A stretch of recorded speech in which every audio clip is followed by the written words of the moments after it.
Hello and welcome to Fresh Face Comics, the comic book podcast where a lifelong comic book reader guides his friends through...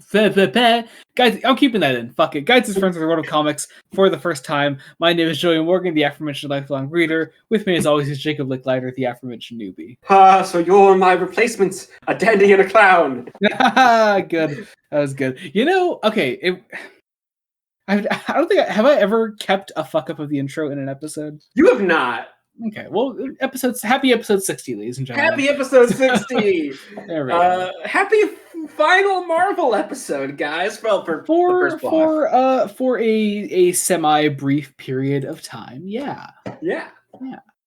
So, today we're talking about we're continuing the okay. I don't know how to word this. We're finishing the Marvel block, our 10-episode Marvel block. We're finishing our Thor block within that Marvel block with Thor Godbomb. There we go. That's what I'm trying to do. We're sort of finishing the first main leg of Jason Aaron's Thor run. Yeah, it's the first big arc that he did, completely finishing up, which is lovely. And a lot and adapted material this time, which we're going to cause some controversy. I think some of your opinions are also going to cause controversy.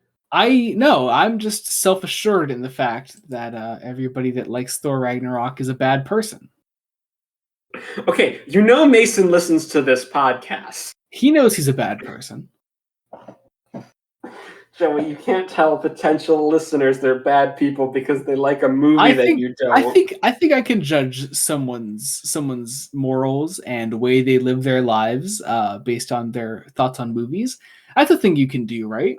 No. That's how objectivity in art works, correct? Oh no. I learned from a very famous YouTuber you may have heard of. Anyway, so Pivot. What is Thor Godbomb about, Jacob? It's literally a bomb. It's about a bomb. It's a big ass bomb. Big bomb. Big bomb. Quite literally. It's 5 issues concerning a bomb that takes 3 Thors to stop. I'm sorry, my friend. It is 6 issues. Issue is not part of the. But like it's an important part. It's an important part, but the Godbomb story, and it's also the best issue of the collection, probably. Exactly. So I mean, look, it's anyway. What's it about other than a bomb? Well, it's let's actually examine Gore the God Butcher's motivations. Mm-hmm. See what he wants. Because like as threatening as he is in that first volume, like he doesn't have much of a character beyond just kind of scary guy that wants to kill gods. He doesn't. He has a character. It's just not a particularly deep character. No, yeah, but here like Aaron takes the time to add some depth to Thor as a villain. Gore as a villain. Similar names, I hate it. Gore is a villain, and just really examine like what that means for him in his larger motivations and his goals and why he wants to kill gods and what he will do afterwards. It's a cool idea. It's a really, really cool idea. So yeah, there's also some subtle planting of what's to come in the run, I believe. Very subtly, but also what's interesting. These 12 issues combined, 11 issues, not 12. I can count. Over the last episode and this episode, honestly, could make a very nice run in their own right, like a nice little 12-issue run. Don't get me wrong, I'm very excited to see where Aaron goes from here. Mm-hmm. But also, this is a nice little complete package. Oh yeah, definitely. Which I like. Mm-hmm. Yeah, you can totally enjoy it on its own. It's going to be one of those things where when we eventually come back to this, I don't have to be like, okay, what exactly had happened to the last time? Which can sometimes be an issue if you're not reading everything immediately. Which we very much do on this podcast. Yes. So, yeah. If we read everything continuously, it would just be Batman the podcast. Let's be honest. Pretty much. Which also I would not mind, to be honest. I wouldn't. I probably would. I would get tired of Batman after a while. It's a versatile side of comics, though.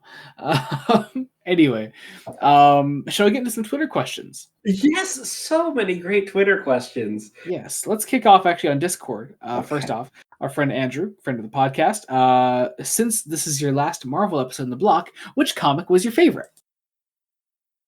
Honestly, for me, the God Butcher. I love that that's your answer, which is really cool. I love the God Butcher. I will say I think Godbomb is a slight step down, mainly because, like, ever so slight, not too terribly.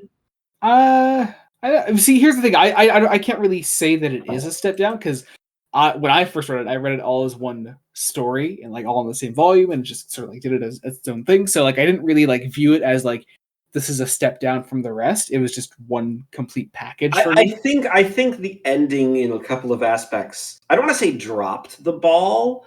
I think you're wrong. I kind of wanted a little more depth into certain aspects of gore to be examined. That I don't think got brought up early enough in the story to fully examine them. Okay. I'll say my favorite book of the Marvel block was Daredevil by Frank Miller, Volume 2. So yeah, very, very good book. Very good book. All right, over to actual Twitter now. Our friend Kian at Kian the Quark says, "Do you think you could take Thor in a fight?" No. Let's say it is in a fight, and not what Kian is actually suggesting here. In a fight, no. No. Although also if we were answering what Kian is suggesting, I think also no. Yeah, probably not. No, you can't survive. Anyway, Jamie at Jamie_season7 says once again peak. Yeah, you can't really say fairer than that. Yeah, it's pretty damn great. Our friend Rose Panda at Joey Can Read This says disappointed in you with a link to the Mighty Thor theme song. Okay. I know we failed last time. We both meant to look it up before the recording of the last episode, and it's just Here's the thing. Not to get parasocial with this particular member of our audience who okay. All right, go ahead. I don't really know. I felt the disappointment. Oh wow, okay. No, yeah. I have built up an iron will, and nothing phases me. So that's a lie. A lot of things phase me, but I just you were phased today, sir. Was I? Oh yeah, that's right. Yeah. Anyway, it's been a long day. Anyway, our friend English Giraffe at English_Giraffe, who's been on the podcast, check out Invincible. Says, have any of the Thor comics and its world building furthered your interest in Norse mythology? Okay. I sadly have to say no. I agree, but mostly because also like this story in particular across these 11 issues isn't really about Norse mythology. Yeah, it isn't taking in any Norse stuff. I also have a vague working knowledge of Norse mythology, just not nearly as in depth as in terms of my knowledge of Greek mythology. I do say if you want to get a decent like layman's rundown, and Neil Gaiman did a Norse retelling, literally just called Norse mythology. That was a fascinating read. Cool. I listened to the audiobook version a couple of years ago. Is it literally just Neil Gaiman explains Norse mythology to you? He retells a bunch of Norse stories, in his own Neil Gaiman way. Does he read the audiobook? Of course he reads the audiobook. Oh wow, I really want that now. Yeah. That's awesome. Anyway, next up, we have some questions from our friend Marcus at Sir Jedi Sentinel. Says, last episode you were mentioning some of Aaron's other work. Since it's the only Aaron book I own, Joey, how does this compare to his Doctor Strange run? That implies that I've read his Doctor Strange run, and I haven't. When I do, I'll get back to you, my friend. Marcus does have another question for us, though. Looking at Gore's design and motivation, do you think he was inspired? He was typo. He was inspired by Kratos from the God of War franchise. It also seems more noticeable with the slight redesign they did with Christian Bale. I think, with Christian Bale, I could see it. Yeah, I don't know. The original comic design, not so much. I think the comic design is a lot more alien. Like the comic version literally has like the tentacles on his head, and it's almost the comic version is very Alien Grim Reaper. If that makes sense. Yeah. But like with the movie, I Bale, yeah, that's very possible that they took bits of Kratos from God of War and kind of. I mean, maybe Aaron was inspired by God of War in the concept of killing gods. Yeah, true. Although also I don't know much about the God of War. Neither do I, sadly. So, is it about killing gods? I think so. Okay. I think so. I don't know. I haven't played it. I probably should. I have a PlayStation and I should play it. Anyway, our last set of questions come from our friend Mason at the GD256. 1, why so many Thor? With a little sad face. Because time travel. Time travel shenanigans. Time travel shenanigans. Is this the first book that we've done with actual time travel in it? No, there has to be more. I mean, also we've done some stuff with Wave Rider. Yeah, and also like we on Fresh Face One Shots, we just did some time travel stuff with Superman. So yes, there's that. We did.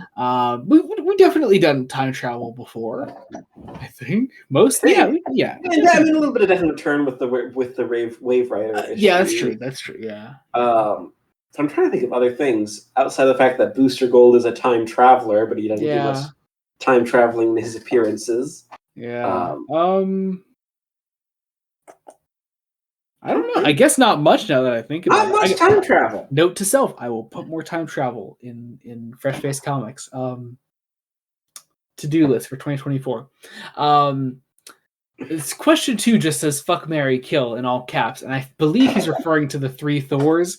So, all right, kill old Thor. He's a bitch. Yeah, he deserves death. Fuck young Thor, because he sounds like he'd be a fun fuck. But like, exactly. Way too much baggage. Exactly. And I mean, like, come on, he's like he gets around in this book. It's good, and also I feel like I could trust Avenger Thor. To marry and to be with long term, Yes. I'm glad that we are completely lined up with this answer. We agree with this. Well, yeah, here's the thing. Young Thor doesn't have the right kind of I can fix him energy either. Exactly. Damn you, Mason. Here's the thing. We got this question earlier today, and I thought about it for a second. I was like, okay, you know what? The kill. Yeah, easy, very easy, and I like that we went to the exact same place with that question. I joked to Mason because we're recording this on a Thursday, aka Thor's Day, but God damn it! And I said, yeah, it's funny. There are 3 Thors in the comic that we're covering today, so I feel partially responsible for this. There we go. Question 3: which is your favorite Thor after reading this? Avengers Thor, like regular Thor. He's the one who's the most interesting. Old Thor is very interesting, but Old Thor is very much someone at the end of their story. Yeah. I mean, I think just by like necessity, it kind of has to be present Thor. I imagine, and he's the Thor that we are going to be following for the rest of this run. Exactly. So like, he gets the most focus for a reason. And his 4th and final question for today, as this is your last Marvel book for a while, what are you guys' favorite Marvel comics to cover? What was your guys' favorite Marvel comic to cover? So we did answer that already. But I'm curious, actually, just what have been your sort of favorites in general, and what would you like to see going? And I'm curious, if I may add on to that, what would you like to see going forward? So in general, the weird thing is almost like each block has been in a way better than the last. Okay, I enjoyed every block, even with the utter chaos of our Spider-Man episodes, because those fucking episodes. I'm super excited. I'm super excited to continue Lee's Spider-Man. Oddly enough, especially once we get past Ditko, because Ditko is good, but I feel like once Ditko's gone, some things are going to change almost immediately. I mean, you also know that Jack Kirby is coming up. So you mean John Romita? Sorry, John Romita. Shit. I don't know where I was going to say if Jack Kirby was coming. I don't know where I pulled Jack Kirby from. My mind is much. John Romita. You know John Romita is coming up, and John Romita is lovely. Is a legendary artist. Obviously, I'm super excited to continue X-Men. by Claremont because it's X-Men is just such a fun team. Oddly enough, the surprise was probably with how good Miller's Daredevil was. And then Planet Hulk was great. Did you just like attack your mic violently? I might have just I was talking with my hands and it nudged it. Stop talking with your hands. I'm Italian American, Joey. So am I, and I can control myself, bitch. I can't. But yeah, obviously Thor. Things though, if we want to expand this to things I'm looking forward to, obviously I'm looking forward to continuing all of these runs. I'm also really looking forward to adding obviously more characters. Some of the sort of more modern Marvel creations as well, which I believe are like things like Miss Marvel, Kamala Khan, Miss Marvel. She sounds like she'd be very fun. I'd love to do some Captain America. That's one of the Brubaker run on that is famous. Some Marvel events. Marvel events, yeah, absolutely. I'd also kind of like a Fantastic Four run. That'd be fun to do. Yeah. Yeah. Even if that's a little difficult because they always keep showing up everywhere. It's true. It's true. So in a way, you've already had a Fantastic Four run. Yeah, through so many different lenses. Doctor Strange seems cool. The magic side, maybe a bit more of the cosmic side. Because I know the Guardians of the Galaxy aren't actually that as big. Yeah, true. I've also been meaning to check out some Silver Surfer comics. Oh yes, Silver Surfer would be cool. And of course, at least one of Avengers run. Totally. Yeah. There's definitely be doing. There's a lot to cover. We're just starting Marvel. I'm so happy that we have a Marvel block also coming up in the near future. In many ways, 10 episodes into Marvel compared to 10 episodes into DC. We've covered a lot more ground in 10 episodes with Marvel than we did with DC. Because we had only done 5 episodes Batman, 5 episodes Superman. Now, granted, one of those was big event comic Death of Superman for those 5 episodes. But we didn't quite cover quite as much ground as we did with our first 10 Marvel episodes. So I'm really happy with what we've accomplished here in these first couple, in this first block. So very excited to see what we have going forward. And there's just a lot of Marvel that I want to jump in and go through, but obviously that's for the future. There's still a lot of DC that I want to jump in and go through. So speaking of, we're already into spoilers, but if you want to find out what we're covering next time on the podcast, you can just skip to the end and find out what what we're covering next time when I'm going to have Jacob read. You can check that out there. We're doing 10 episodes of DC coming up next, split similarly to how we did the Marvel block recently. We're doing 5 2-episode blocks for DC this time around, so be sure to stick around for those, see what we have coming up there. Did we confirm that did you confirm that these are 5 different characters, or did you say 5 different blocks? 5 different, I say 5 different blocks within a 1 10-episode DC block. Right. So it's confusing to talk about. It all makes sense in my head. Makes sense in your head. Anyway, otherwise, thanks for 60 episodes, friends. 60 episodes, yes. 60 episodes. Whew, wow. Anyway, I guess let's get into spoilers. Let's get into this with Thor, the God of Thunder, number 6. Yes, this is what the gods have wrought. Yes. And the cover promises a lot, because it promises gore with a hammer, which does not happen. But it is a very gore-centric issue, as this is issue 6's Gore's full backstory. Yes, it is. And it is fascinating backstory. I will say, this is the one issue of this collection that doesn't have art by Esad Ribic. This is Butch Geis on pencils and Tom Palmer on inks, which it suits the flashback style. Yeah, and also I just kind of like the issue that's not part of the main story. Technically, has a different art style. It's nice. But Jacob, where is the funny fat god telling Gore that he is we will talk about that in adapted material, Joey. Jacob, where is it though? Where is it? Come on, Joey. You need to contain yourself. Contain yourself. We can get to those messes of movies at the end of the episode because we have adapted material for this one, listeners, and I've had some controversial opinions for Joey. I think we'll get into it. We'll get into it. But also, we are on the same page about certain aspects of both films. Yeah, and what doesn't work. Anyway, on to the actual issue, though. So 3,000 years ago, a planet without a name.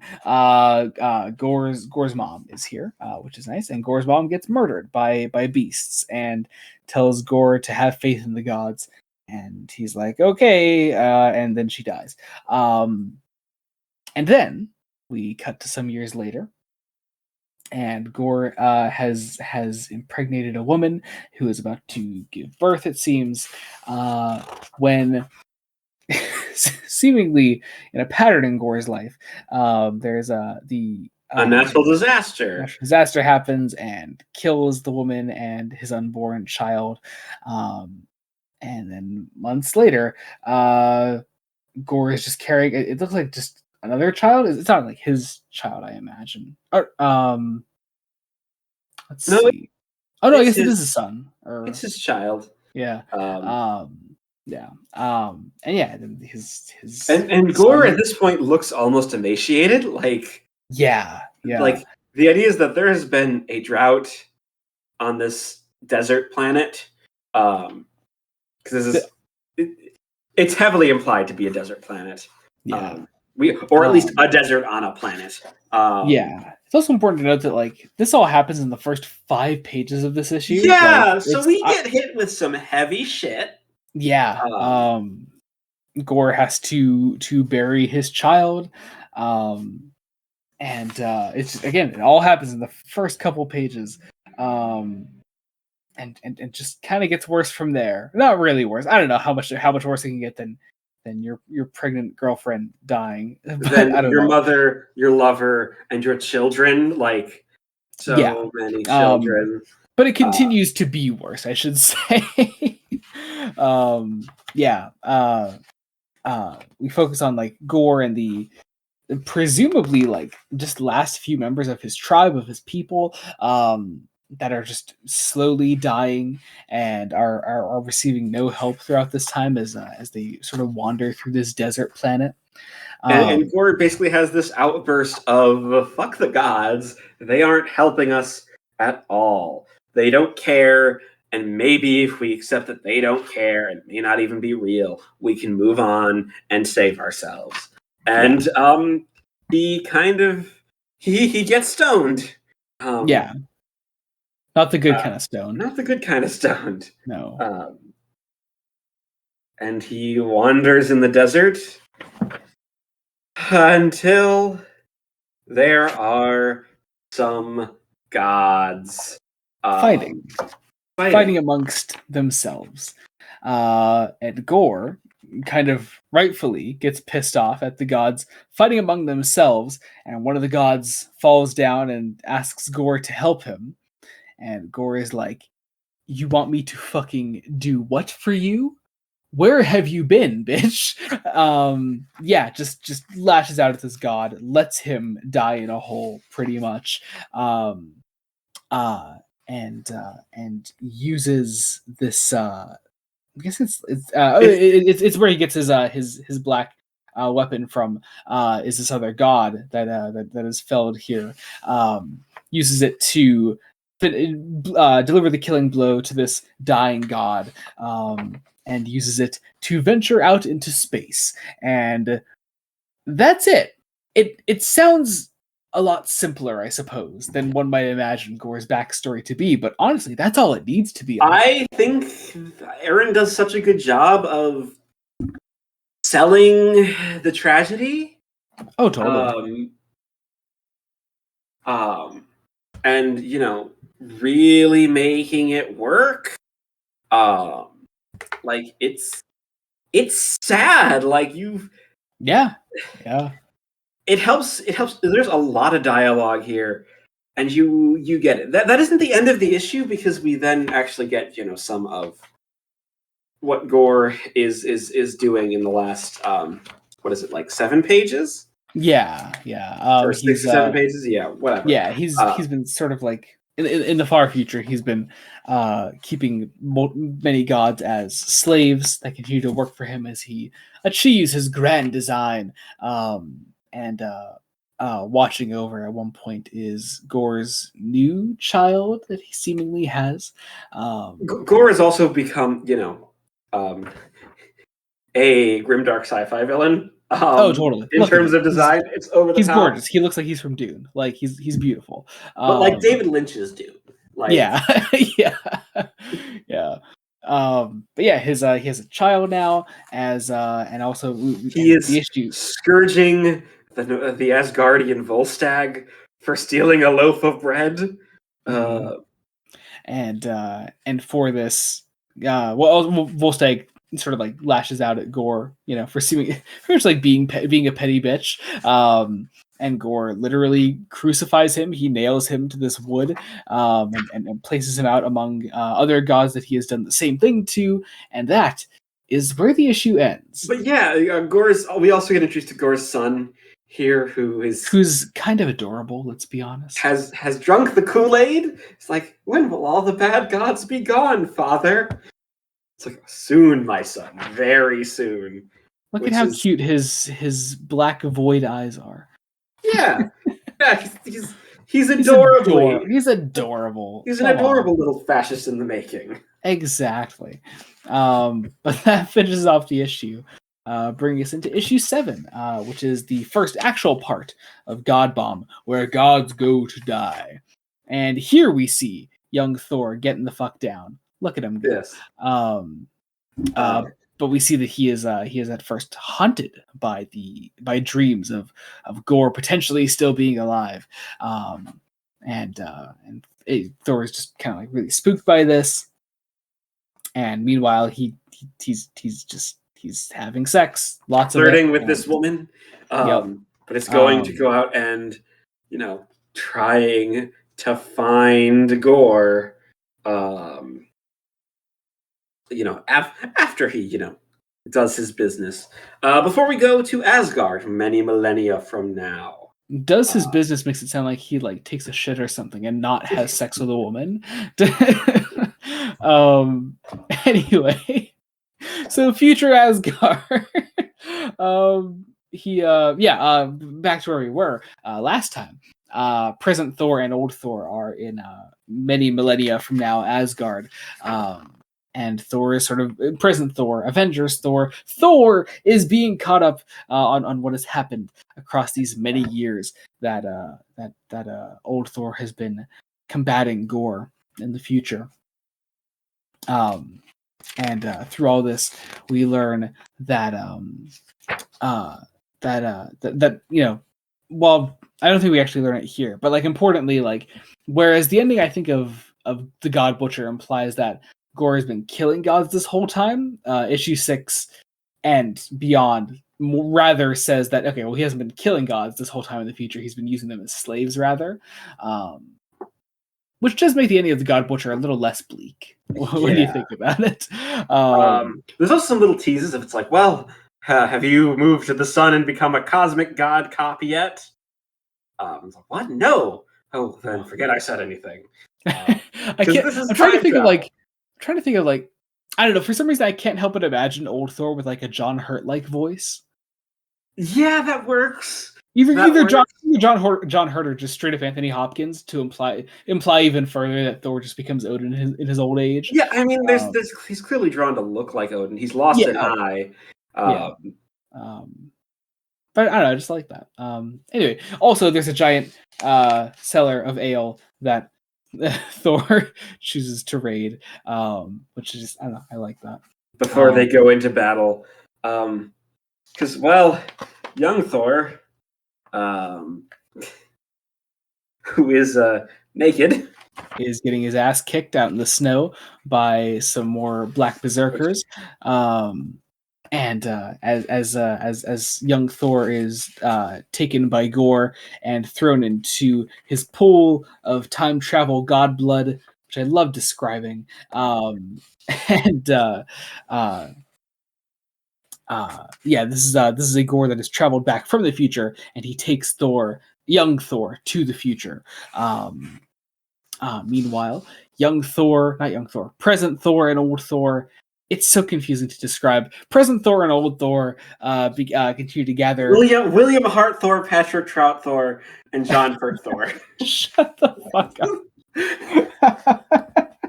It is really funny though, because that would imply that young Thor is William Hartnell, but it doesn't work. That does not work out at all. It doesn't.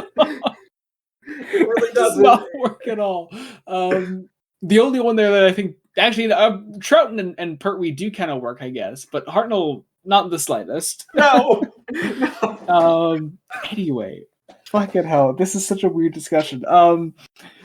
Look, every time I picked up an issue to read of this book, my brain just went to the three doctors. Like, that is really funny. I mean, they're kind of similar stories, right? Like, three distinct versions of the same person are brought together by a civilization in peril to defeat one of the greatest threats that they are at least in a way partially responsible for creating, who has its own domain. They're breaking all kinds of laws, meeting together, and they're all going to forget about the second they part ways. Yeah. You could cast Stephen Thorne as Gore, and nobody. That would be beautiful, wouldn't it? Yes. Yeah. It's like three Doctors parallels. Is Jason Aaron a Doctor Who fan? It's very possible, I suppose. It's possible. Yeah. Anyway, so old Thor puts together his ship. I know the ship has a name. I can't think of what it is.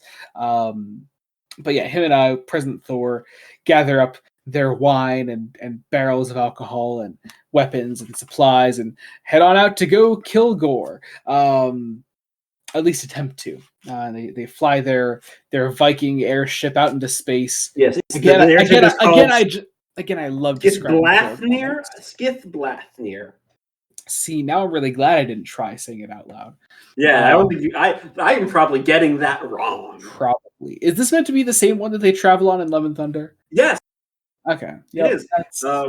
It's pretty cool then, actually. Here's the thing. Technically, Love and Thunder is maybe more accurate to mythology because of the goats. That's true. I don't like giving to that. We'll talk about it.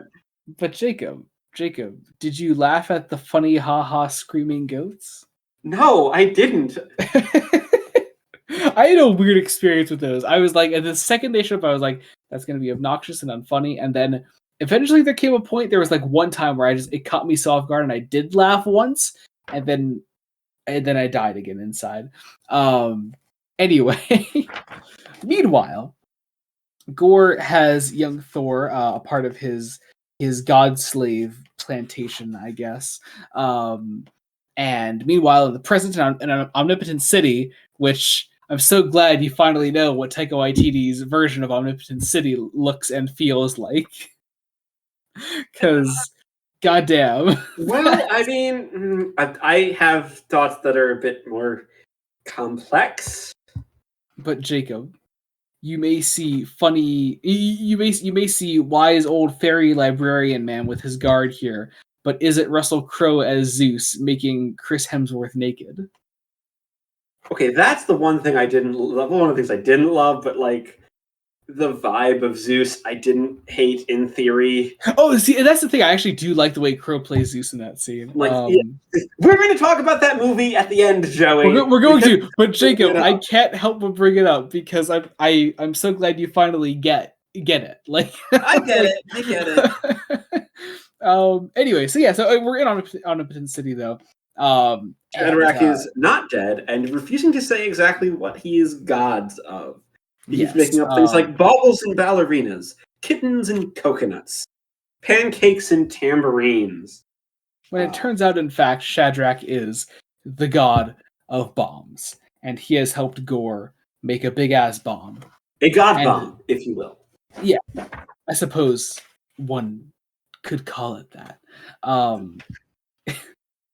Ends off the issue.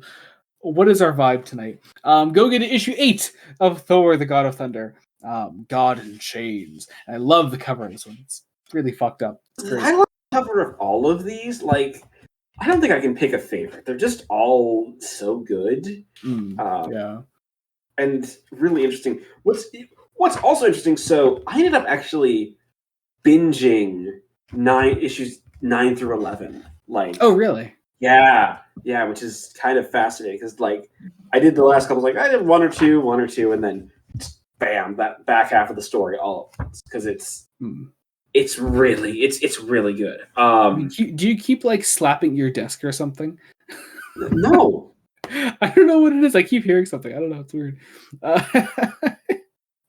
But yeah, you know what's happening? The mic is like right up against my desk. I'm just gonna adjust it ever so slightly, letting it do that. Yeah, this should be better. I apologize, listeners. This is the episode where we both go insane with technical I don't know what this episode is. It's great. I like the vibe. Anyway, we're back in the far future. Everything at this point in the story is in the far future, because all Thors are now in the future, as once again present and old Thor are on their way to fight Gore.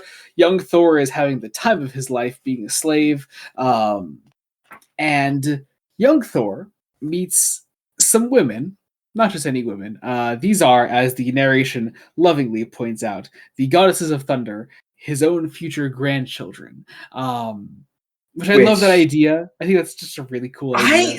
I have a feeling that the Aaron run is going to bring back some of these characters. Like, I won't say anything, but I mean, I don't expect you to, obviously, because I know there's a hint in the final issue of old Thor being unworthy of the hammer for like one panel, and I know that that's a thing that happens fairly soon because I know the one thing that this run is known for is Jane Foster as Thor.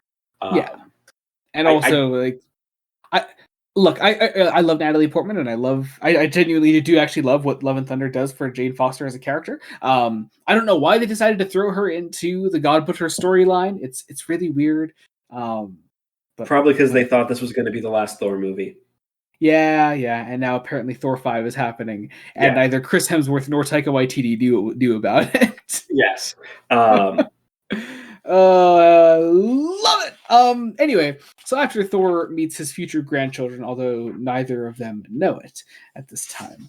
Though there is, the air of familiarity about him because, they're family technically, so they recognize thing a la Back to the Future, I guess. But then young Thor actually meets Gore's child, who is just I kind of love. Okay, is it weird to say that this kid gives off like Damian Wayne energy? I suppose not. He gives off some sort of energy. He gives off a vibe. A vibe that I really enjoy because it's like, no, like, okay. It's because, so Aaron here is kind of trying to set up Gore as a hypocrite, right? Like, kind of. I mean, he literally wasn't it in the God Butcher where they pointed out that like, oh yeah, Gore is already becoming a god by wanting all this power. Yes, but this is where Aaron's trying to make it work, and one of the things is keeping Gore off screen for a decent chunk of this, especially when Gore actually is confronted with the fact that, hey, you're being a hypocrite. In that way, we don't get nearly enough time to sit with Gore's revelation, which I think that's the one thing about this book that I wish we had more of, that brings it down ever so slightly from the first half. I still think it's a fantastic book. Like, it's so okay. So like, I'm assuming like what God Butcher was like a 10 out of 10, 9.5 and 9. Like, okay, like, got that. That's fair.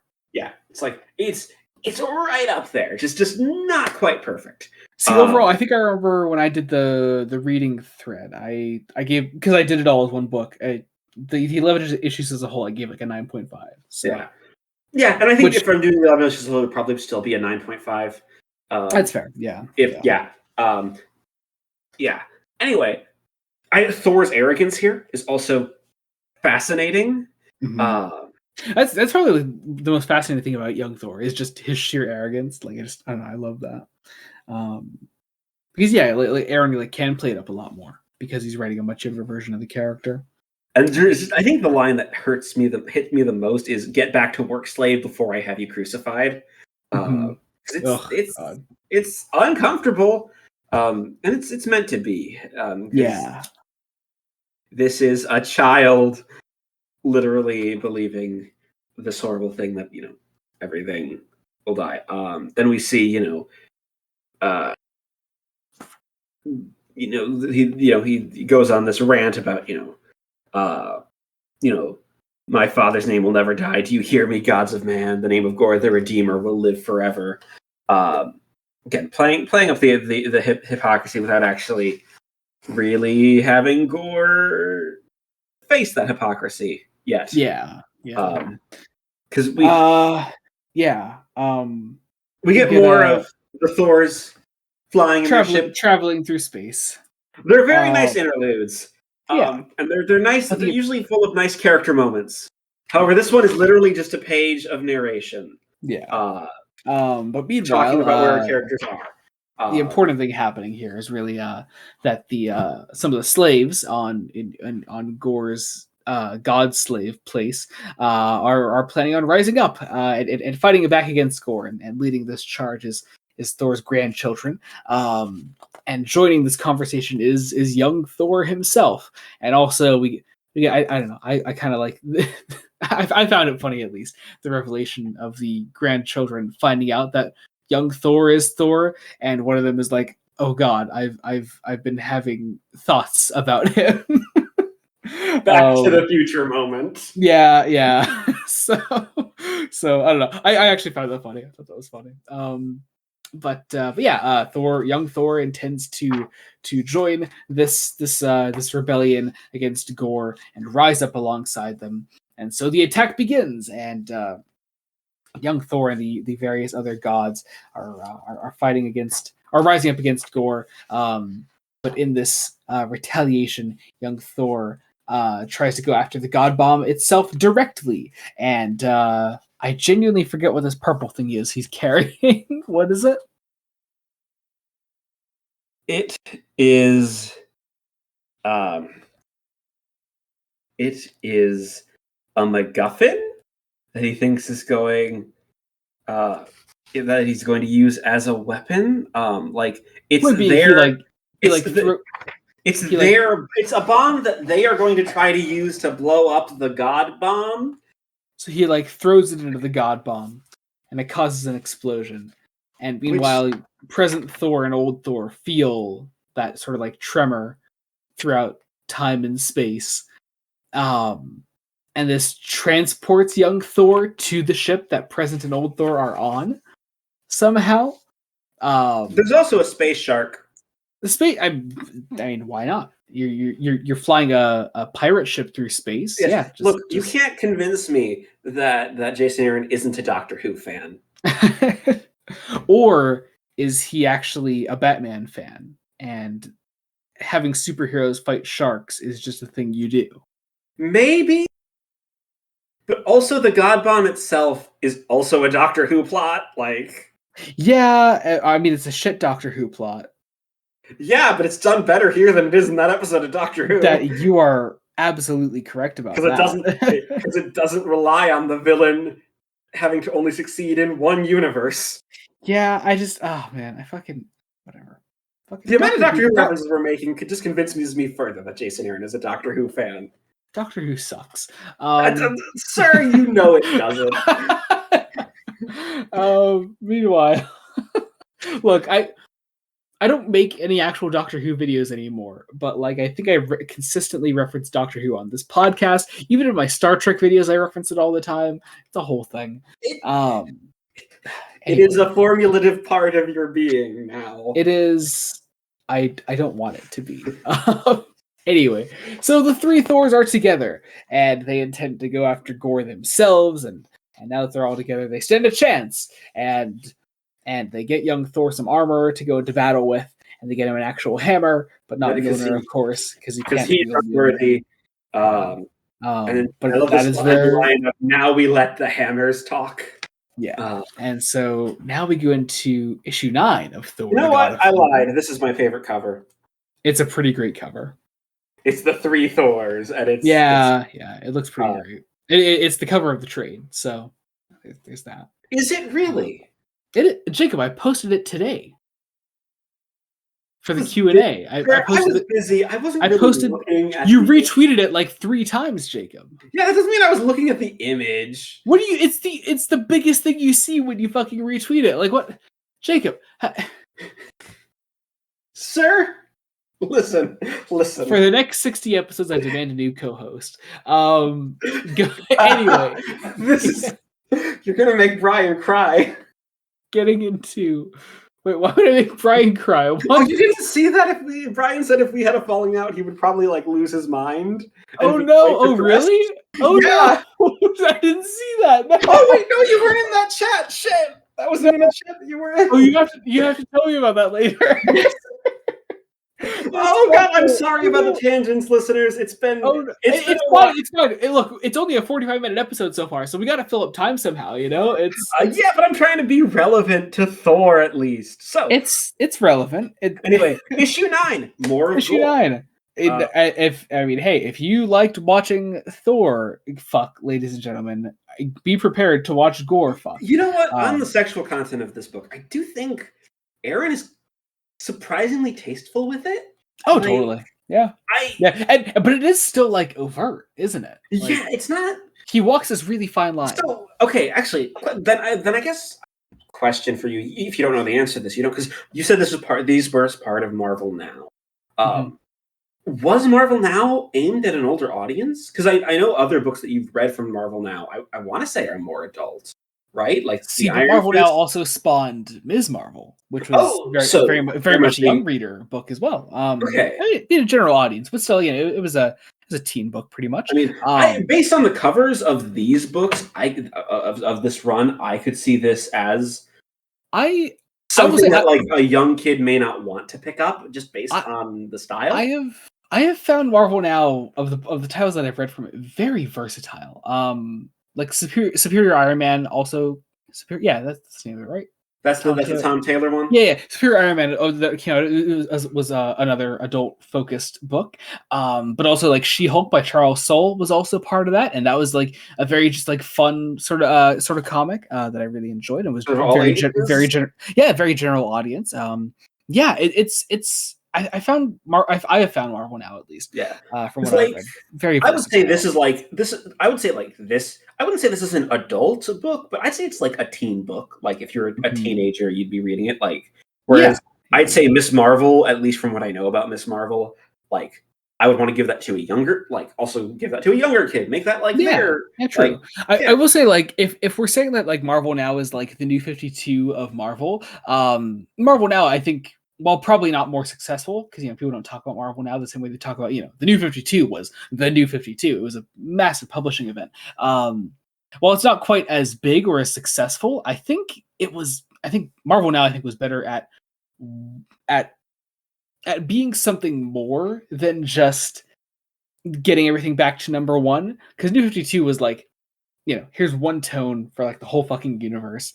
I think Marvel Now I have found.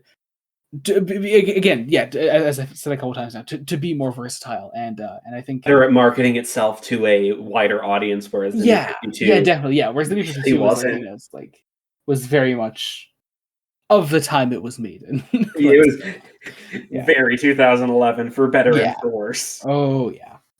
But this issue.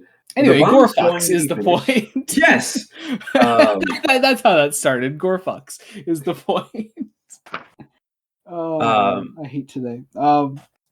Gore, and it's the idea is that Gore is basically ready with his bomb. The three Thors are having one last parlay before going in for the glory of Asgard. Mm-hmm. And God, I love the 2-page spread when they go to like fight these black berserkers here. Like, it's gorgeous. It is fantastic. Yeah. Yeah, and Gore is actually here himself this time, and it becomes a fight between the Thors, the Black Berserkers, and Gore himself, and it's a great action focused issue, I think. Yeah, I love this chilling line of "Thank you for this, Thunder Gods. It would have been such a shame to have ended all of divinity without one last chance to be a butcher." That's such a good line. I love that one. And of course, facing three Thors means that we cut moments later to light years away where Gore is impacted, and such was the awesome might of All-Father unleashed to that for the first time in millennia, the Butcher of Gods knew fear. Fantastic prose, fantastic mythic prose throughout both of these arcs. And Jason Aaron, I really hope that even if your Avengers run is mid, what you're doing at DC and whatever else you're doing currently and your other runs, at least get to half of the quality of this book, because I've read a fair few other Aaron things. Unfortunately, not Doctor Strange, though. I feel like I should do that now. I feel like I'm obligated to do that now. Put it on the list. Put it on Marvel books to read. But he's a damn good writer. He really is. I will say Thor is probably the best thing I've read by him personally. But he's a damn good writer. I love him. But yeah, we also use some space sharks to fight Gore, which is great. Because young Thor can't fly like the other two, so he has to use space sharks to ride on to fight Gore. Well, because he's not worthy of Mjolnir. So he can't fly. Yeah, so he can't fly. But yeah, so space sharks naturally. It really is a great sort of like action focused issue. And a lot of this and the next two issues are a lot of action. A lot of action, but a lot of really good action, really well drawn action, really action that really does some great things with characters and characterization, because it builds and builds and builds. Gore has this monologue about how our present day Thor is his favorite Thor, because all because this Thor is the god who doubts. And we're presenting this through a myth, as it shifts into space, then into a literal sun, and that the sun turns black, and that on the world of Gore, thunder is heard, and then it began to rain. It rained blood, god blood, then it rained hammers. Just implying Thors and despair. And I just implying it's great because like you don't really see a lot of the final confrontation that leads to Gore on top and having defeated the Thors at this point. But I think that makes his power in this moment like all the more threatening and imposing. Is that you don't quite see exactly how he did it. It's really brilliant. It's just those individual tiny text boxes descending across a couple of pages of descending art, like first showing the thunder and the clouds, then the blood raining, then more rain, then the hammers, and then Gore standing over 3 potentially dead Thors with this line of "Make ready the bomb." So good. It is fantastic. And that leads nicely into issue 10. Yes, issue 10, To the Last God. So, another great cover. I mean, all the covers are great. I can say that about everything, but we kind of see how the 3 Thors are defeated. Old Thor with an asteroid. Thor the Avenger with a chasm into lava opening up, and young Thor being consumed by the black goo thing that the berserkers are made out of. And then the countdown begins, and we have Gore's wife, partner was it's last time for the bomb, and she gives this creepy smile of, you are the only being I have ever known who was worthy of worship. You are the brightest star in all the heavens. You, Gore, my lover, my savior. You are my god. I fucking love that panel. Just it's I don't know, that horrifying thing where she's just like crying, and then right after, even more horrifying, is Gore turning around and said like, what did you say? And is just so offended by the fact that she calls him a god, that he kills her. And shortly after, he buries her, similar to how he buried his whole family before. And his son comes up to him and asks where Mother is, and he lies to him and says, that she won't be here, that we don't have to wait for her. And the child immediately is able to see his mother's hand sticking out of the ground, and I don't know, I love that. I love where that leads. But yeah. Meanwhile, the grandchildren of Thor are trapped alongside young Thor, while Gore comes to collect young Thor and take him away to let's see. Okay, sorry. He's already taken at that point, so he takes young Thor and intends to use his blood to be the final drops needed for the Godbomb, which I love that. It's so good. And then Gore's son does a heel face turn, and I think it was a bit. I think I don't know how you would integrate it with more time. I don't think time would have helped it. I think it works. I just kind of wish there was a little more with this character.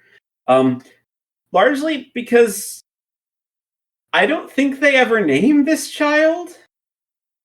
Well, I think the idea is that, spoilers for the end of the book, he's not really, like, Gore created him out of his weapon. So, like... That's true. Yeah, he doesn't have any, like, Gore just wanted a child again. Interesting. But in creating the child, it took on a life of its own, and therefore thoughts of its own. And so, if he created a child with the express purpose of loving his father and mother, and his mother dies, and it is the fault of his father, then I think the turn makes a lot of sense, personally. Yeah, that makes more sense. But yeah, he's come to save Avenger Thor with this great line of, I don't know how to pray, but I will pray to you, God of Thunder. Oh, that's good shit. Oh, it's such a good line. I'll pray that you'll kill my father. And then, Thor's granddaughters take up weapons and are going to die like gods. And that's kind of the end of their story, sort of.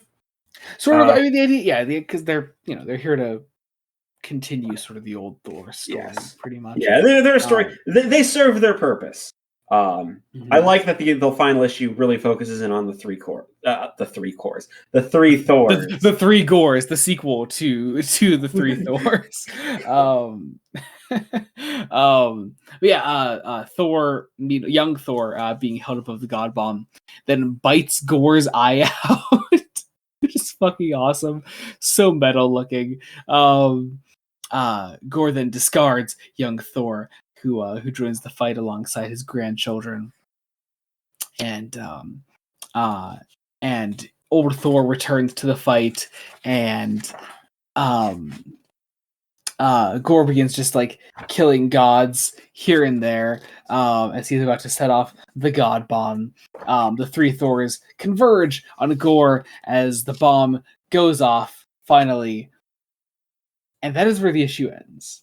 The implication being that the bomb is going to go off through all of time and destroy all the gods that there ever were. And you can see why I didn't want to end. You can see why I didn't want to end the reading there. I just had to know what happened next. Oh, totally. Yeah, you got to finish it at that point. Finish it there. Yeah, bring us into Thor: The God of Thunder, issue 11. Godbomb Part 5, The Last Prayer. Things have so many titles at this point. They should stop having titles. Anyway, We actually go back to the present for a little bit in Omnipotent City. Mainly to show the effects of the Godbomb throughout time. Which I really love, because you got Shadrach and the Lord Librarian. And they just kind of start dying, and this like black smoke pours out of their faces. And Shadrach says, "I didn't think it would hurt so much." Great. We see the destruction on the world of the Godbomb. And Gore can't help but gloat. All because it's, and it, don't you, King Thor, dying over every second of your life all at once. You and trillions more just like you. I do hope it hurts. What a mean bitch. I love him. It's great. And it's this idea of, present Thor taking the two Mjolnirs and combining them, as old Thor looks on and just says he's dying like a god. All while Thor sort of projects this vision of getting everyone to try to pray to him, a literal god, to try to save the day. Kicking it off, which I kind of love, is in the present day, Odin praying for his son, which I really love that idea. That's great. Yeah, first Thor supporting cast member that we've seen. And he, well, really, I would say our first supporting cast members that we've seen here is are the grandchildren. First established supporting cast members. Yeah, that would be in the cultural consciousness of the time that this is being published. But yeah, Odin prays for his son and tells him to be the god of gods, which is just a great moment. I love it. In this moment of the great prayer to present Thor happens. Thor wields not only both Mjolnirs, but the dark weapon that Gore has been wielding this whole time. It continues the Necro Sword, which is 80s metal name for a weapon, and the art. The art of Thor with these black eyes and this total shadow into it is terrifying. It's like, it's like you were right about one thing. It was also meant to kill them. And Gore just looks terrified as Thor smashes two beams of lightning from his Mjolnirs towards Gore, absolutely obliterating the fucker. Well, not really, but stripping him of his power. But pretty much dead. Gore's child comes up to him and begins to melt, because again, he did not exist. Not really. Like, was it a god who killed my mother, or was it you? Or are the two one and the same now, Father? Behold, Gore, god of hypocrisy. God, and lovely. He melts. Melts into blackness. Gore cries out to the heavens, and young Thor slices his fucking head off, and it's great. I love that ending. And then Thor dies for the 9th time so he could be remembered, which is interesting. That this is present Thor, who has to die several times to expel the Necrosword. And I think that's fascinating that this is the 9th death of Thor. I know 9 has some significance in Norse mythology with the 9 realms. Even though I don't think anyone can actually agree on what those 9 realms are. After some time of healing, present Thor wakes up, and 3 days later he rose again, which is again interesting nod to the potential Christianization of Norse mythology done in the past. But yeah, so we have the 3 Thors wrapping things up. Which is interesting. Young Thor calls themselves the Thor Force. This idea of burning this and it's, would you like to see that which you died? And you see Asgard alive. And then people just wandering it. I like the idea that, like, the gods that were enslaved by Gore, are, if their home worlds had been destroyed, they were offered a place here in Asgard, or if not, Odin could find them. I say Odin, old Thor could find them a place to stay. It's just there's this idea of a genuinely, like, prosperous future for this place, and I really love that.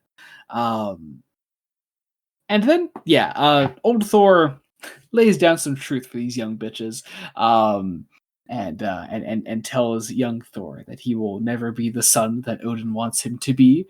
For which young Thor kind of storms off, rightfully so. But the Thors part ways. It is implied that, not implied, it's straight up said that the three of them will forget the broad strokes of the events that occurred across this time. Odin, I say Odin, I keep saying Odin because he looks like Odin. Old Thor is left with his grandchildren. Young Thor is returned to Iceland. Present Thor goes back to Earth. And in the end, Present Thor Present Thor doesn't go back to Earth. He goes back to the planet with no gods. And tells them that they do not need to pray again, because he will be there to protect them, which I love that idea. And also, young Thor tries to move Mjolnir again, and Odin again, old Thor sits next to a hammer unmoved. Yes. Which is, I think it's implying that... It's implying things. Perhaps this old Thor isn't as worthy as we were led to believe. Indeed. But we end nicely on, first off, you never need to pray again. Yeah. And then I love this final, basically the final lines. Thus did a world without gods become a world with very many, all thanks to a little girl's prayer and a madman's murder spree. And of course, to a god of thunder and his mighty hammer, a god whose story may have been as old as time, but whose adventures and perils had only just begun. Which is a fantastic line to close the book on. Yeah. Thus that is that. Thus ends the first arc of Jason Aaron's Thor. Which I'm so glad you were a fan of. I am very excited to come back to it. I'm excited. I will say I'm very excited to get to Jane Foster Thor, because I think that's an idea that could be explored very well and very interestingly. And I think Aaron clearly has the writing chops to do it. Yeah, totally. Especially since this is the one thing that the run is really known for in the public zeitgeist for sad reasons, because... Yeah, but it is actually a great part of the run, I feel. Yes. More on that eventually. Someday. Within the next year, most likely. At least partially, if I had to guess. We'll see. So, we also did watch some adapted material. So, you poor soul. I had you got to experience the Taika Waititi Thor films for the first time. And... tell us all about it, Jacob. So I know a lot of people really enjoy Ragnarok. They are wrong. And Thor Ragnarok is mainly an adaptation of if it's adapting anything, it's adapting Planet Hulk. And even then, it's doing a pretty shit job. It's doing not a great job. So Thor Ragnarok, my assessment of it is Thor Ragnarok feels like two very tonally distinct movies fighting it out, and neither of them working. I will say the best bits of Thor Ragnarok are whenever Cate Blanchett's on screen and she's just allowed to go. She just gets like fuck all to do. She gets nothing to do. I will say, if you want to improve that movie, cut out the first 20 minutes or so, just completely. I would cut out far more than 20 minutes. Oh, the first the first 20 minutes, just get rid of that. Do a better tone setter of Odin actually dying. That was a very nice scene. Hemsworth's pretty good in it. Mark Ruffalo's fine. Obviously, it's Cate Blanchett who steals the show, even though she's got nothing to do. And honestly, the big problem with Ragnarok is half the humor feels not like Taika Waititi humor. It feels like James Gunn humor. Because well, that's the thing is like we were talking because you were watching Love and Thunder last night, and you're like, "What is with the '80s vibe?" And I was like, "I swear, man, this is all somehow James Gunn's fault for blowing the entire MCU out of the water with Guardians of the Galaxy." James Gunn makes some great films, and then everyone wants to be James Gunn, but doesn't. Yeah, I will never forget when that first trailer for Ragnarok came out. I was like, "Oh my god, they're just trying to be fucking Guardians, and it's not gonna work." And it didn't work. And it doesn't work. Like, I will say the needle drops were probably more egregious in Ragnarok than they were in Love and Thunder. I agree, actually. I agree with that. I mean, granted, I don't think either of them need quite as many needle drops as they have. But also, the one that pisses me off the most is they fucking it's genuinely just a miserable missed opportunity. That one in Ragnarok where Cate Blanchett is like, "What are you the god of again?" And then they don't fucking play Thunderstruck. Maybe they couldn't get the rights.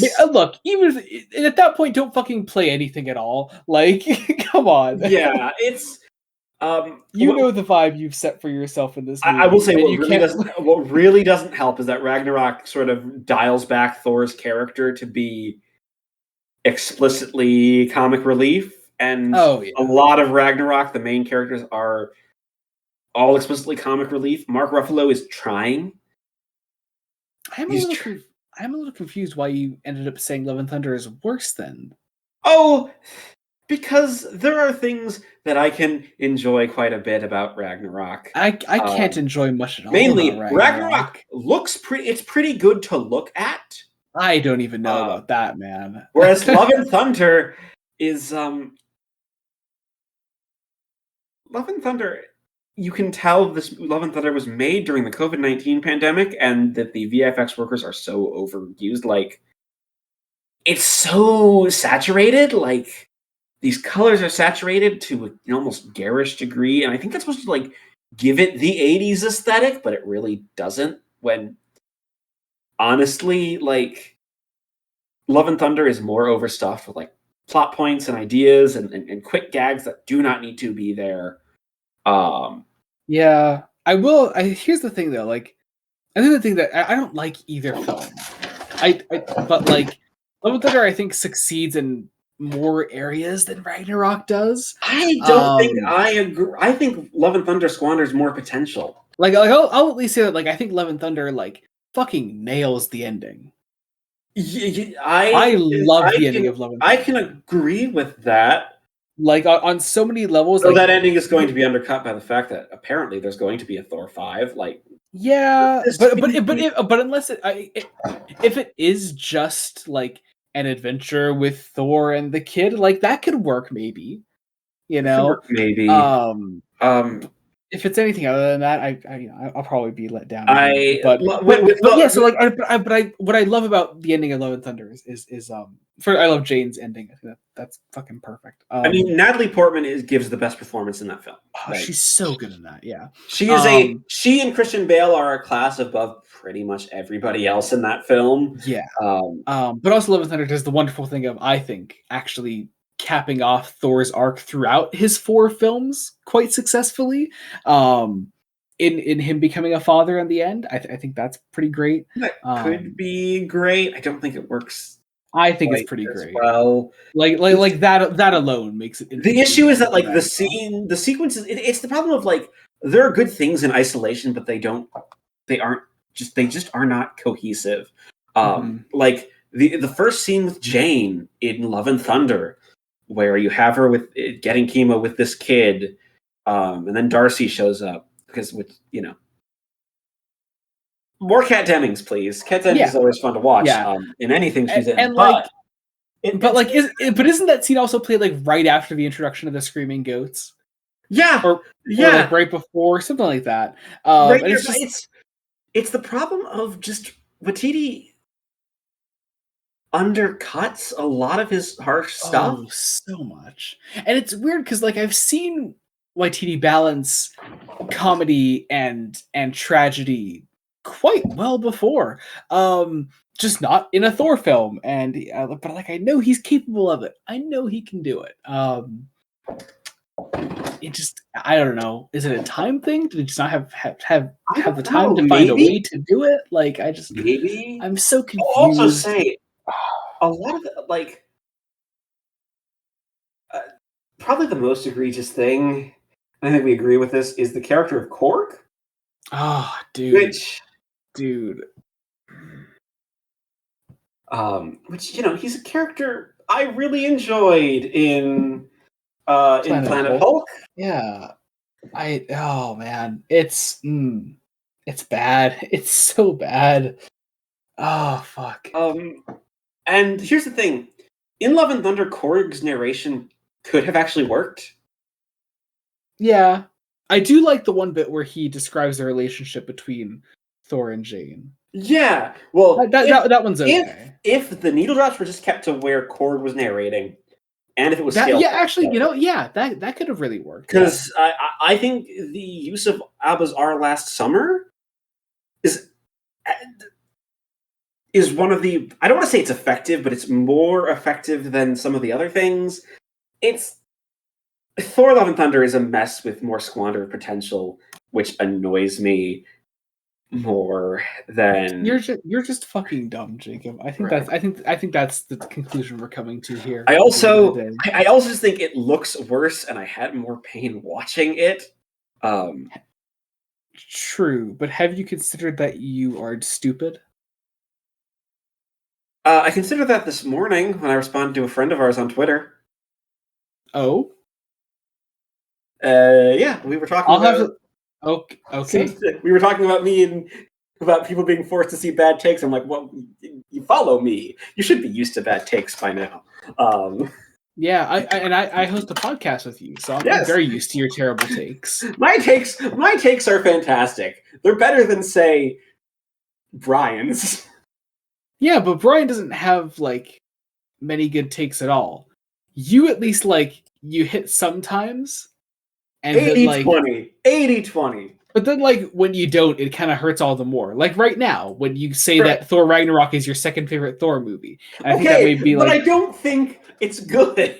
It doesn't matter. It's still the worst Thor movie. It's not. That's Dark World. Dark World is so bad. That is so. Dark World at least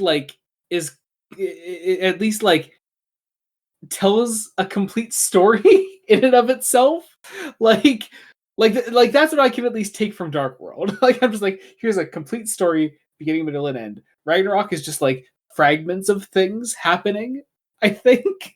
And that's both Waititi Thor films, to be fair. And we should probably both say, I think we both like Waititi as a director.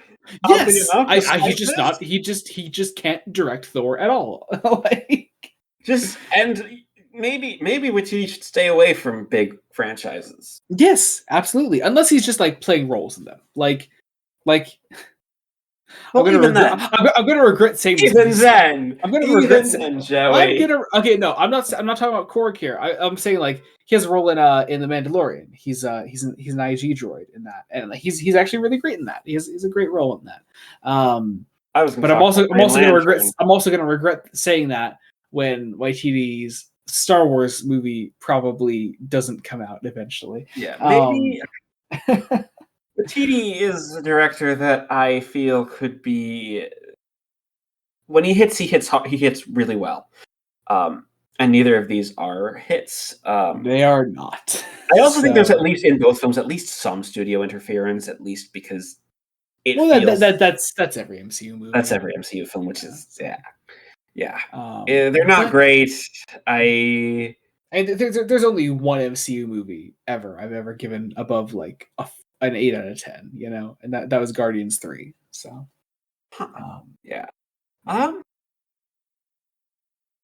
think I might agree with you there. Well, you haven't seen Guardians 3. I haven't seen Guardians 3. I don't think I would give many MCU. Yeah, I mean, I gave Black Panther a solid 8. Yeah, the really good ones are an 8 out of 10 at best. Yeah, they're not. I don't think there's any. No, I think I agree with that. Yeah. But anyway, that was that. That. It's over. It's over. We did it. We the Marvel block is over. It's over. Which is quite it's sad, but also happy. But the story never ends because we're just going to keep trudging on until the end of time with this thing. So, so Jacob, we're continuing. We're continuing DC next time. We are. Welcome back. First off, you seem to have had a lovely time with Marvel, but it's time to get us back into a comfort zone that we're. I've missed. I'm gonna be honest. I kind of missed the Batman itch a little bit in a lot of ways. Well, among other issues, because like Batman specifically, or just DC in general, or a little bit of both. What are you missing the most? What are you most excited to get back into with DC? Oddly enough, a couple of things. I really, really hope that we can get a Bat Family run going at some point very soon. Okay, that can be done, I'm sure. I want more Grant Morrison. Grant Morrison can happen totally. And like I'd like another Superman run to start, but that doesn't have to be immediate because Fresh Face One Shots is doing Superman. That's also the thing is Fresh Face One Shots kind of happened at like the perfect time where you're doing that and One Shots, despite doing a Batman book, didn't quite scratch the Batman itch. Gotcha. Probably because. It's not strictly a Batman book. Yeah. It's not strictly a Batman book, and it's not a Batman ongoing. It's doing in self-contained stories that are usually very good. Which are good. Like we've been having a good time with. But yeah, it's not quite the same as like telling a main current Batman story. Yes. But yeah, cool. Any other characters you're excited to get back into? Green Lantern. Obviously, I'm excited to actually continue post Sinestro Corps War. Now that we have, we've done Secret Origin and gotten that film out of the way. Perez is one. Basically, all the runs that we've started, but I'm also excited for starting some new runs. Just expanding more characters. And I have good news for you. A lot of that, not all of it, but a lot of that is going to be readily satisfied in the coming 10 episodes. Oh, wonderful! So yeah. All right, shall we take some stabs in the dark? Shall we throw a dart at a board, take a guess at what we think is coming up next time? What I think is coming up. Now I have logic to my guess. All right, lay out your Charlie Day board and my Pepe Sylvia. Yeah, go ahead. I have never seen It's Always Sunny in Philadelphia, but I have seen that. You should watch Always Sunny. Have you seen the clip? I've seen the clip. The meme almost doesn't do it justice because the clip just kind of spirals. Yeah. The clip is even better than just the still frame. It's such a shame that the one thing I've really seen Charlie Day in is the Super Mario Brothers movie. You should really fix that and watch some Always Sunny. Yeah. I digress. We digress. So this is a stab in the dark because I have a feeling we started the podcast with Batman. I feel like going back to DC, it has to be something Batman. But what? What could it be? Could it be more Tom King? Possibly. Very possibly. It's the current one we're reading and everything.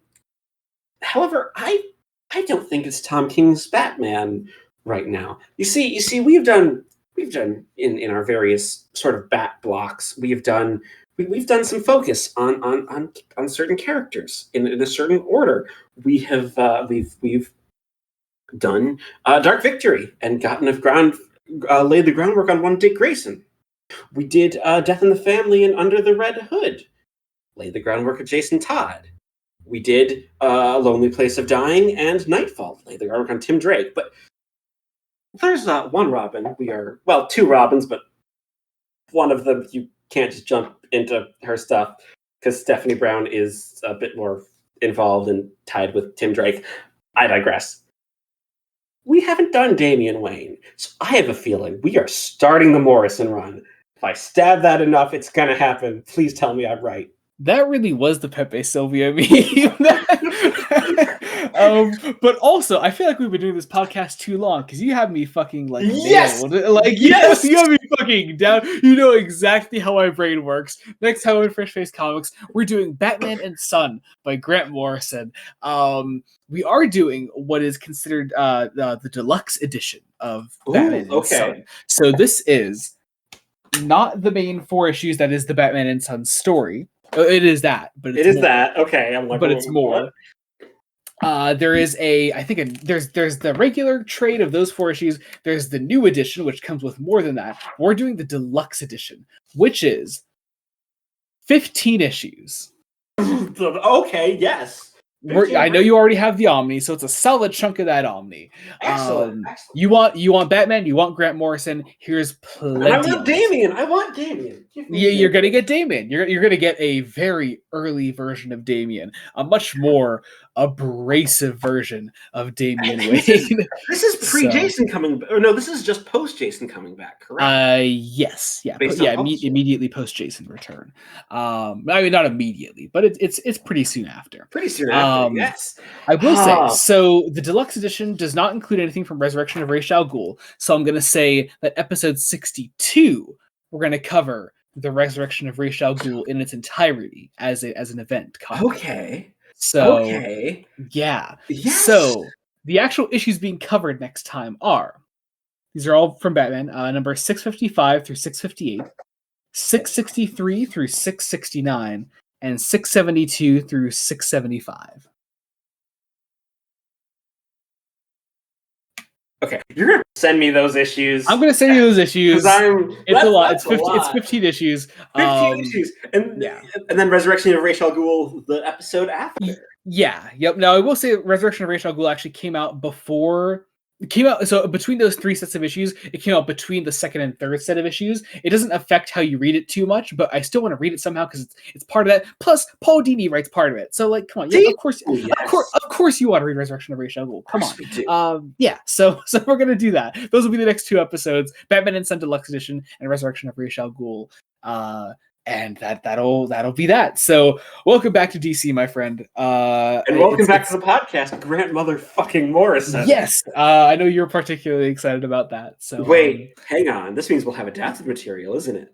It does. There's a movie called Son of Batman. Yes, you're absolutely correct. So yeah, we'll talk about that as well next time. So be on the lookout, friends. Be sure to join us next time when we do all that. Otherwise, promotions. We have plugs. We have plugs. Jacob, what do you have going on? On? Well, by the time this is out, my blog will be beginning a trilogy of Star Wars book reviews that I'm spacing out a little bit, but it's a trilogy. Should have had the first review of Heir to the Empire released there, among other book reviews. As well as Star Trek, the original series. I'll have just reviewed an episode called Wink of an Eye. Wink of an Eye. I believe that's called. Yes, that's the one. I have not watched it yet because we're recording this before I do that. So yeah, matching up with Joey's releases. Also, I have a Letterboxd. And I have been watching a lot more movies.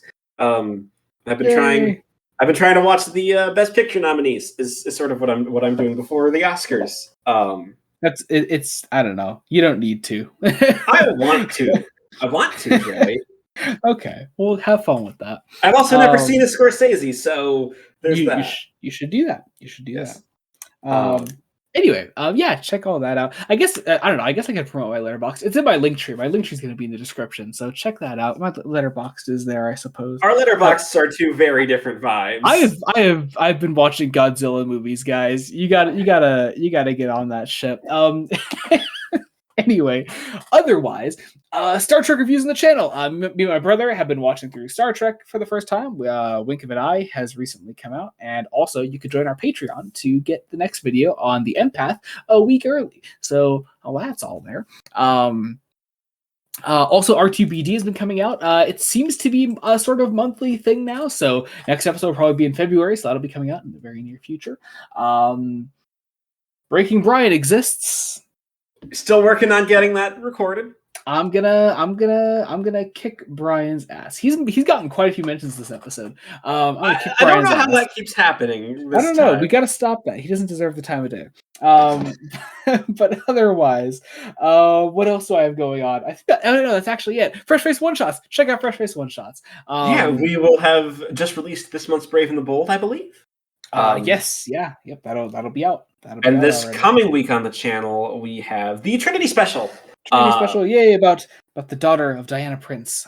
Yes, which I believe Todd King's writing the Trinity Special. Yeah, I believe. Yeah. So check all that out. Things that have come out, things that are coming soon. It's all there, I'm sure. But yeah, otherwise, link trees will be in the description below. Our socials and everything will be there if you want to follow us in different places. Also, because I haven't done this in a while, be sure to, wherever you're listening to us, leave a rating and subscribe. Yes. Spotify, Apple Podcasts, Google Podcasts, YouTube, whatever. Subscribe to Blooded Studios. That's important as well. And that's actually it. Yeah, also, give us some feedback on how we're doing. We found out today that we have fans in circles that we aren't a part of. Yeah, I kind of just assumed for like a long time that people, like only our friends listen to this. Yeah. So 60 episodes in, we're finding out that other people outside of that like to listen to this. That's nice. Yeah. Hi to you people that don't know us personally. That's nice. That's really lovely. So, thanks for being. And also think that it's cool that people are friends with us. Yeah. We appreciate your company. We appreciate you coming along with us and the ever-growing chaos that is this podcast. So we have look, you're letting me. We're going on the Murder Robin next time. It's going to be so much fun. I'm telling. I started my reread yesterday. I forgot there's just some straight up murder in this fucking book, like from a Batman protagonist. Yeah. I should say really an eventual Batman protagonist. It's a very different vibe. If you think you know Damian Wayne, you have not seen this guy yet in his early years. But anyway, be sure to join us next time when Jacob finds out what that's all about. So until next time, this has been Joey Morgan and Jacob Licklider. Goodbye.